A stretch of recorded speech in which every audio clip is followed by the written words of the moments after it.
We use a lot of tools to understand why do you make errors. We try to understand that because we don't want the plane crash, we don't want wars, we don't want defeat, we don't want lost business. So we invest a lot of money on ergonomics and things like this. So you know magnetic resonance, you can do a lot of mental tasks trying to pick up what you do. Why do you activate area number 10 at that moment? We want to know that. We want to know that. So why? To build better cars, to build better planes, to build better classes. That's the idea. To understand how do you think. We measure the volumes because there is a link between the size of the different part of the brain and the competency. So we like to know if you are big or small for different competencies. If this part of the brain is too small, let's say, you will suffer from EDS, Environment Dependency Syndrome. Typically, when your phone is ringing, you pick up the phone. This is a typical disease of people with small frontal brain. Your boss says, there is a meeting, you attend the meeting. You leave your door open. A mail is incoming, you read the mail. Like a dog. Dogs have no frontal brains. They react. Okay. Human beings, the difference between animal and people is the distance between the answer and the question. So EDS is a major disease in management. You know those guys. You cross them in the hallway and they always something to say to you. So the world, the environment, push on the button of their head. They are totally dependent on the environment. The boss says that, they do that. The mail is ringing, they pick up the mail. Okay, so, and we can measure that easily if this volume is too small. Environment Dependency Syndrome. The computer can calculate that easily. If you get a scanner like this, ask for the list. The list from 1 to 50 with the volumes. And you have an average for that. If some part of your brain are way too small, we call that atrophy. If there is an atrophy, we know that the competency is not there. This is not a scan, this is dead people. You see here, this part is too small. This is an atrophy. And we can predict with this person if they can do something or not. My nurse plays with me all the time at a consultation.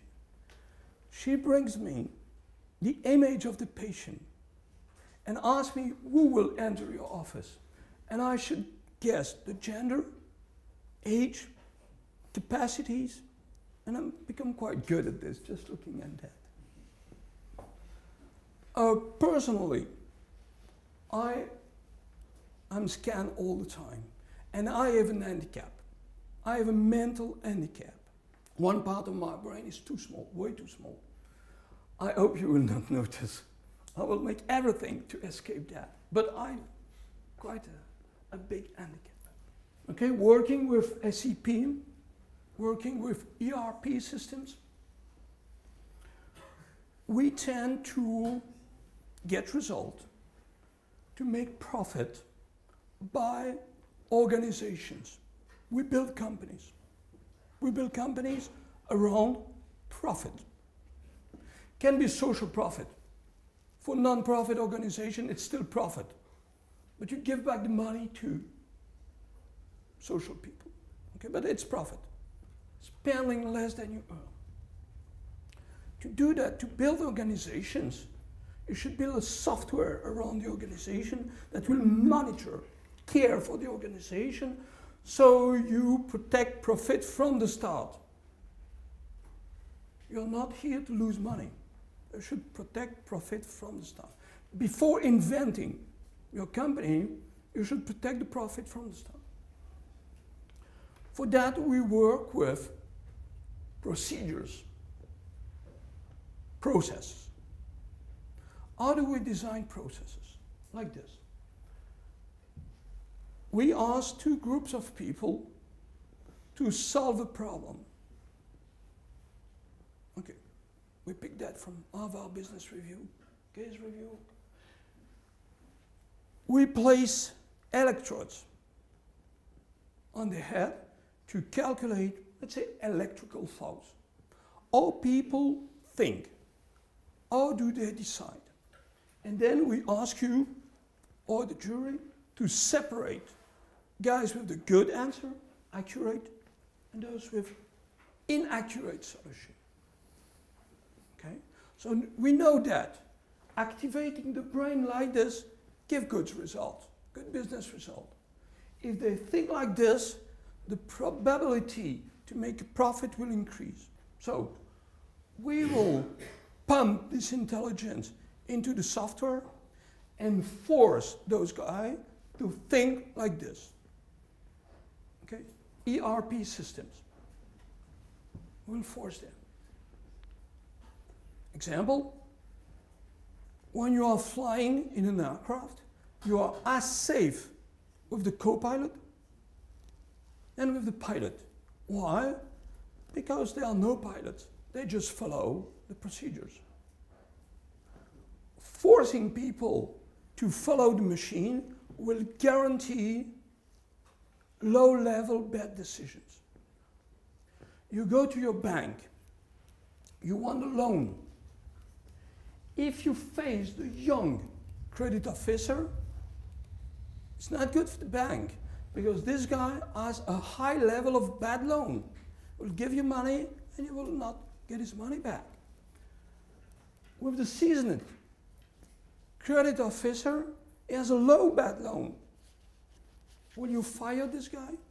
Obviously.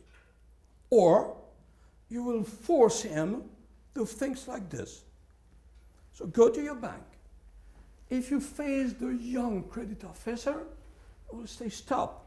I will open my computer first. And in this computer, there are 20 questions. What question to ask your customers to reduce the risk of bad loans? So the system will force this guy to open all his or her brain. So we will force in his head this pattern. So we will reduce bad loans. It's okay at a very technical level. But now we climb higher and higher and higher and higher to make more wealth with less people. The same, and I will finish with this chapter, and we will start the list to show you cognitive ergonomics. So we can also follow you at work, and we have a lot of students working for us, just testing how to present a profit and loss statement, how to present that to you to be able to understand a situation. You know, the major student now with Fortis, okay, and with BNP Paribas, they say, no, you misinform shareholder. You give us bad information, and that's the problem. That's the problem. How to understand profit and loss statement. How to give financial information to investor so they can understand. It's why we design special way to present information to weak people like you, because you do not understand fully the finance, some of you. So the idea is to present, and for that we use this kind of experience. We inject some blood trackers. So you are at your desk with cameras around, and you have to analyze a profit and loss statement, a cash flow statement. And while you think, we just follow where you decide to allocate your resource, your blood. Okay? This is a very bright person. You notice that. He's bright. He's very bright. Because this guy, in 10 minutes, make the good decision. In 10 minutes. Because he's in control of his mind. He controls what's happening in his head. Step 1. All the blood in red is at the back of the head. Data acquisition. This guy is so clever that when he read. He stop all judgment, just data acquisition. Full focus on that. Concentration. Do one thing at a time. Step 2. This is a very bright person. All the blood is in the temporal lobe. Access to database. Access to knowledge. So he totally stopped reading. Forget the profit and loss statement and full access to memory. Previous case. 1 liter of blood a minute in temporal lobe. Step 3. All the blood is in the frontal part of the brain. Decision making. So he totally forget this case. He totally forget other case. Focus on the decision today. And from there, if you can reach that, with some exercise you could do the same. To really place 1 liter of blood a minute, full frontal. At that moment you blow up your capacities. It's fantastic. But it requires a discipline, a control. And at that moment, with 1 liter of blood, frontal lobes, you have a sky view. You understand what's happened. Okay? You stop just signing the document.